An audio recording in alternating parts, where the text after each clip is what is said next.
নমস্কার বন্ধুরা, শুভ সন্ধ্যা। এই দেখো আমরা এখন চলে এসেছি মায়াপুরে। এসে রুম নিয়ে নিয়েছিলাম। রুমে একটু ফ্রেশ হয়ে তারপরে আমরা চলে গেছিলাম মন্দির দর্শনে। অপূর্ব সেই মন্দির, কী আর বলবো।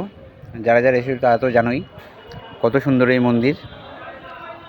মন্দিরে এসে চারপাশটা ঘোরাঘুরি করে অনেকক্ষণ সময় কাটালাম মন্দিরে। দেখো কি সুন্দর সুন্দর সব মন্দিরগুলো, খুবই ভালো লাগে সত্যি। মায়াপুরে এসে মনে হয় না যে আর এখান থেকে ফিরে যাই। তারপর আমরা এখান থেকে গেলাম গোশালা, যেটা মায়াপুরের ভিতরেই রয়েছে। গোশালায় একটু ঘোরাঘুরি করে আবার কিছু মন্দিরের ফটো নিয়ে তারপর সাইট সিনে বেরিয়েছিলাম আমরা। সাইট সিট করলাম, মানে জগন্নাথের মাসির বাড়ি, আরও বিভিন্ন জায়গা আছে, নিমাইয়ের জন্মস্থান, সব ঘুরে তারপরে ফিরে এসে গঙ্গায় স্নান করলাম। মায়াপুরের গঙ্গায় স্নান করে তারপরে শেষে আমরা প্রসাদ করতে চলে গেলাম।